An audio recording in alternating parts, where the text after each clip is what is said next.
The race for Lagos 2027 is gradually taking shape. Funso Doherty is officially declared his intention to run for governor under the African Democratic Congress, ADC.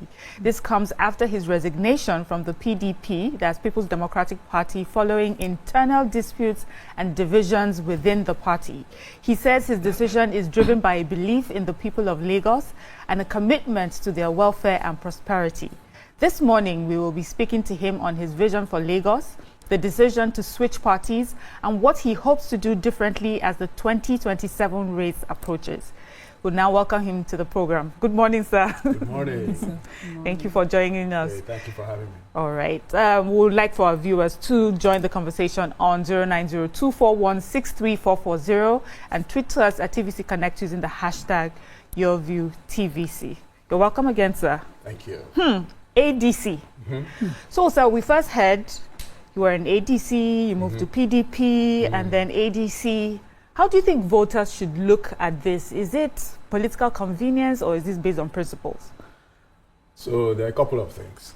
First of all, the initial decision to leave ADC for PDP was taken after the last election. You know, I was the governorship candidate for ADC in the last election.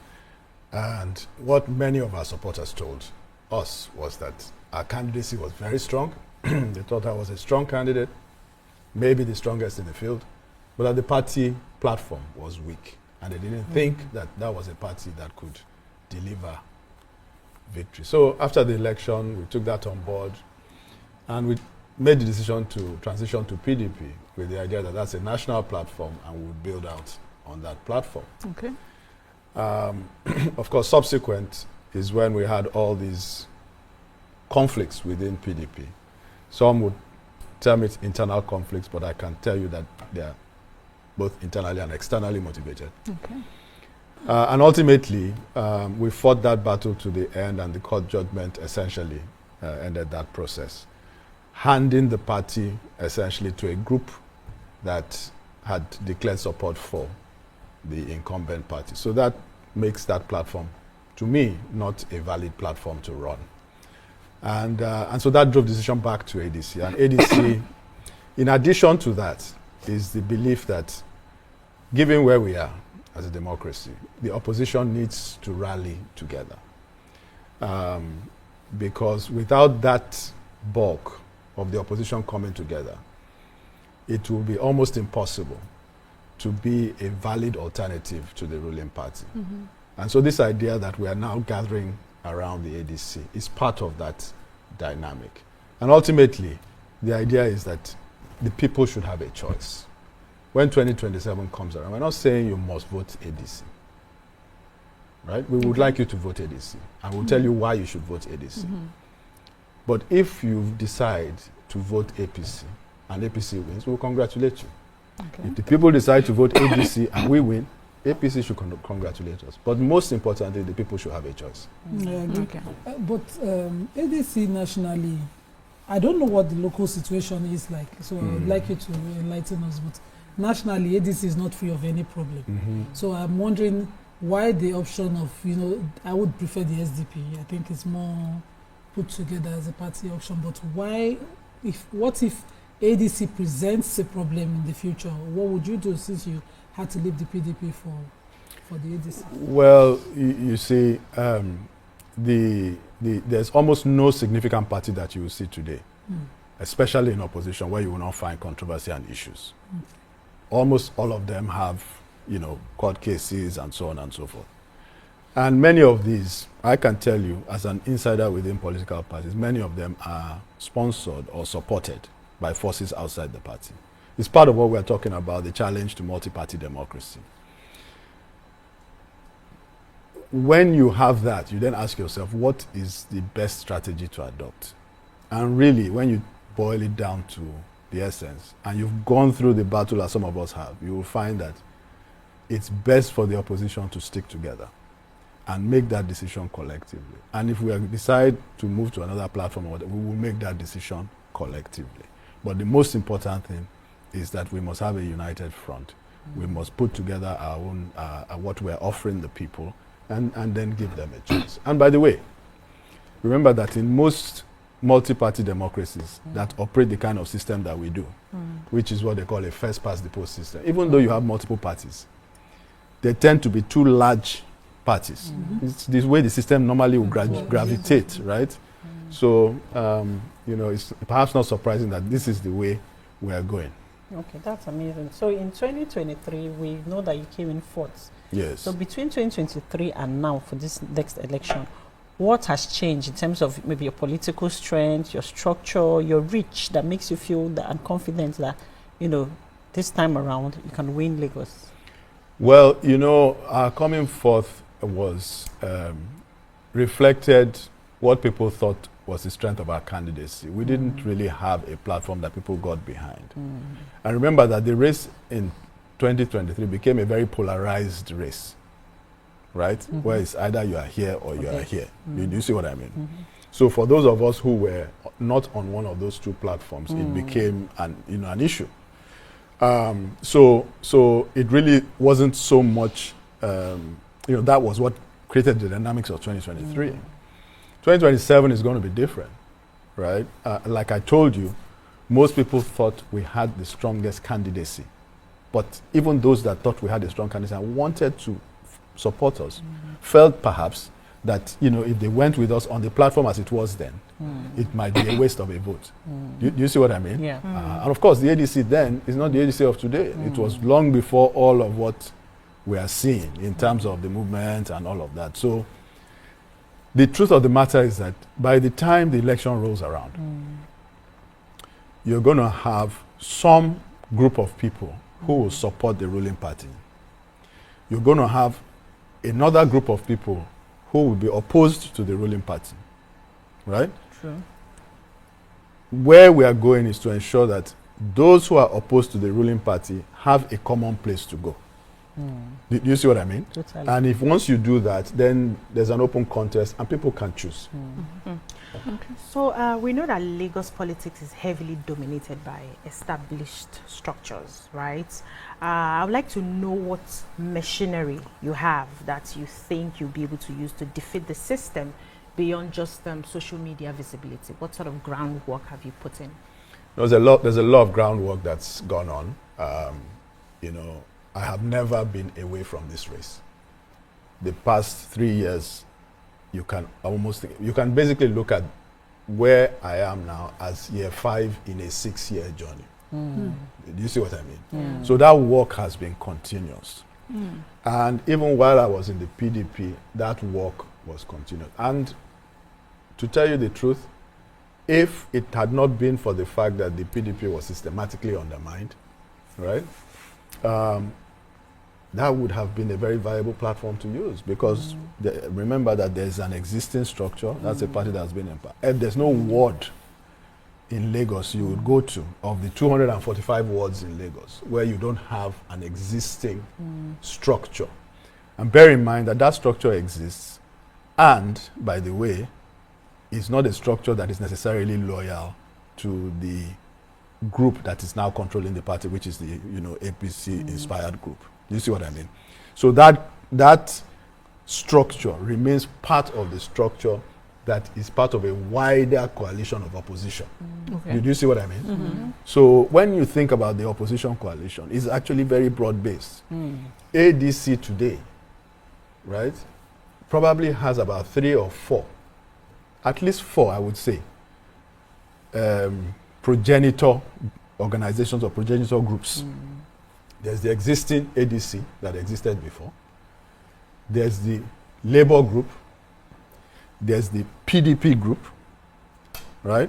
And then there is another group which had roots actually in APC, but broke with APC.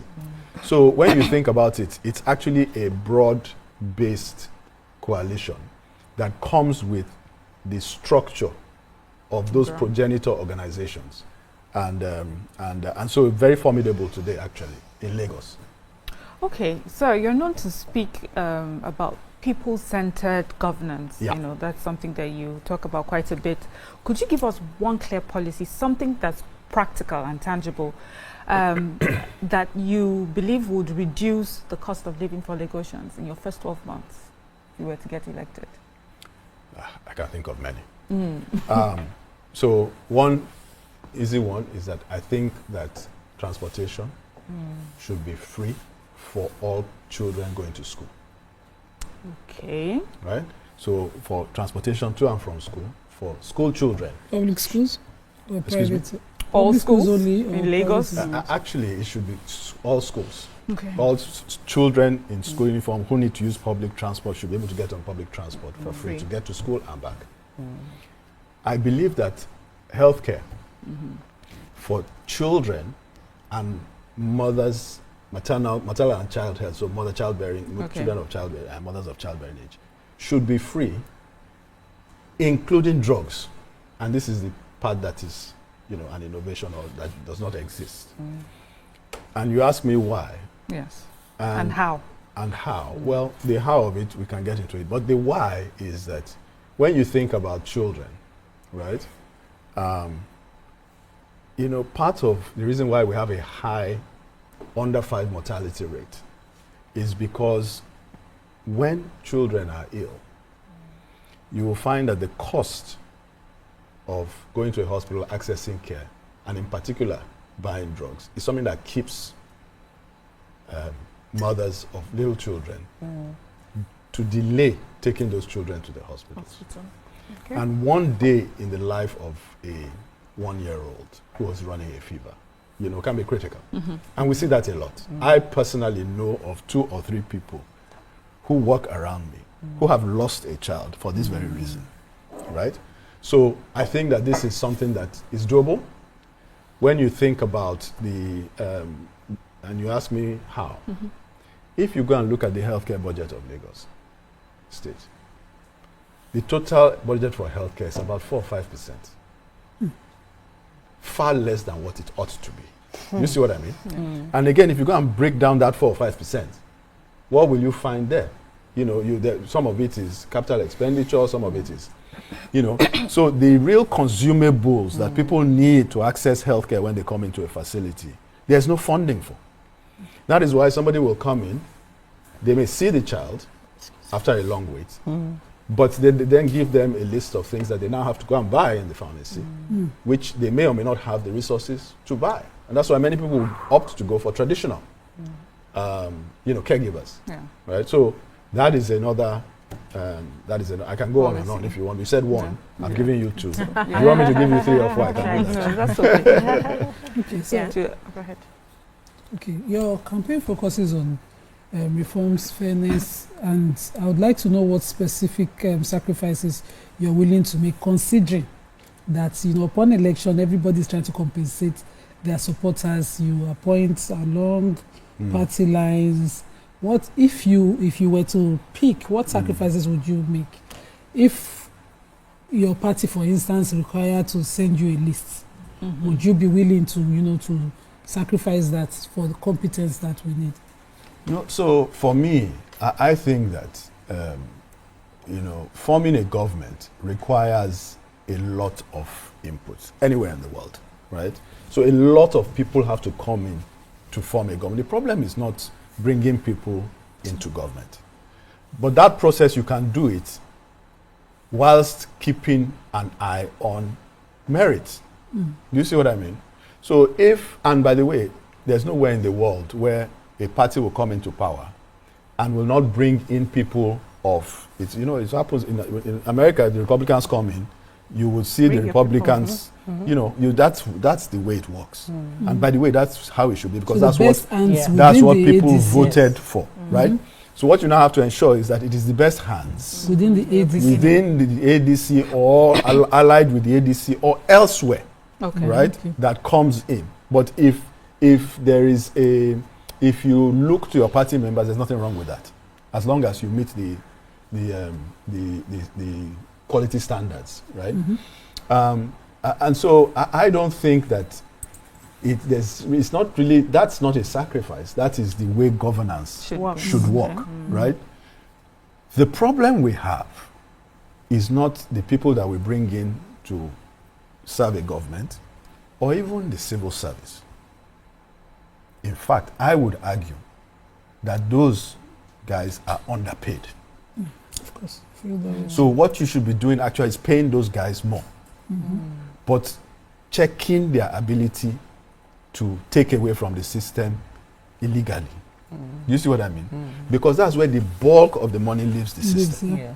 right? So if you can block the leakages, which by the grace of God we will do, because we have run private sector organizations, if you give people the chance, they will steal in public sector, they will steal in private sector. So private sector where companies where people don't steal, it's not because the people there are from Mars. It is because somebody is watching. There are systems in place to ensure that if you do it, you will be caught and you will be prosecuted. Okay. And that philosophy and mentality is what we have to bring into the public sector. And then those who lead must then lead by example. Once you have that, you are on the right path, in my opinion. Most of the budgets, where most of the problem we have with the budget and the implementation of the budget, in my opinion, is in waste, misdirection, wrong focus. Lagos State budget this year is 4.2 trillion. Yes. 4.2 trillion. Lagos State has the resource is never a problem of Lagos. Where most states are trying to get to is where Lagos is starting from. Yeah. True.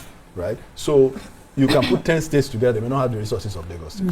So it's about how you run those resources, how you manage them, how you distribute them, how you ensure that the benefits of them accrue to a wider majority rather than a small minority. Okay. Yeah, thank you for that. So many critics, believe that opposition politics in Lagos is fragmented. So why should an ADC-led ambition not be seen as another vote-splitting project by the people? Splitting with who now? Oh, the other Who will do this? Of other parties. No, so you have to ask who are the parties. Because you have to be practical. So you have APC, right? Yeah. So when you put APC on one side, then you now look at the others. Yes. ADC is actually the opposite of this vote splitting that you're talking about. Do you see what I mean? Because there's a coalition of people into. So I am in ADC, right? The gentleman who ran on the Labour platform last time is in ADC. Do you see what I mean? Yes. So who is left? You have now you have PDP, but remember that the PDP has pledged allegiance to, at the national level, has pledged allegiance to APC. Do you see what I mean? Yes. So who is left? It's ADC. And then a bunch of other parties who are much less significant and have generally not shown. A bunch of. A number of other parties, forgive me. Okay, so you left PDP citing court rulings and leadership issues. Yes. Now, people want to know, if you face similar court challenges as a governor, how will you handle pressure without instability? So, I had a 30-year private sector career before coming into politics. Okay. I've led several organizations at different levels. And, challenges is not something that is new to me. Remember that battle in the PDP, we fought it. I was one of the last people to leave PDP. We fought it until we got the appeal court judgment. Most people had left. We fought it until we got the appeal court judgment, and there was no path. You see what I mean? So resilience, the ability to fight and all that. But leadership is also knowing when a change is required. It is not keep going and keep going and keep going until you get into a ditch. Do you see what I mean? Yeah. So leadership is about balance. It's about having the resilience and the persistence and the commitment to a battle. But it's also knowing which battles to fight, when to fight those battles, and when the next battle is to be fought. Yeah. So, sir, when we talk about, you mentioned earlier when you were talking about the budget for Lagos State for this year, you were talking about 4.2 trillion. You yourself mentioned that Lagos State you can put 10 states together, to get Lagos State. So you understand how important Lagos State is. So, because at the end of the day, asking to run for this office, that you're asking Lagosians to trust you with an economy worth over ₦1 trillion. Beyond your ambition, what real, apart from just being politics and running for office, what would you say you have done? What experience is it that you have? Exactly. What is your track record? Because Lagosian voters are a bit more sophisticated than what you find across Nigeria. They want to know your track record. What it is that you have done. What have you made impact? Yes, I know that you have a 30-year political career, but we're talking about beyond. For a lot of our politicians that come here when they're during campaign season, they will tell us how they've been from one party to the other, the positions that they've held in the party. But beyond that political structure, what impact have you made to the people of Lagos State? So it's interesting you asked that question, actually, because I am not, for example, somebody who could tell you I've spent 30 years moving from one party to the other, because I haven't. I've not been in the political space. I've been in political space maybe 6 years. But I've had a 30-year career in the private sector. Increasing levels of leadership, okay, at the most senior levels. Ultimately, I ended up running 3 companies in the private sector. 2 of those companies were national companies. That is, they had offices, staff, and customers in all the states of the Federation. National companies. I manage companies with assets in trillions.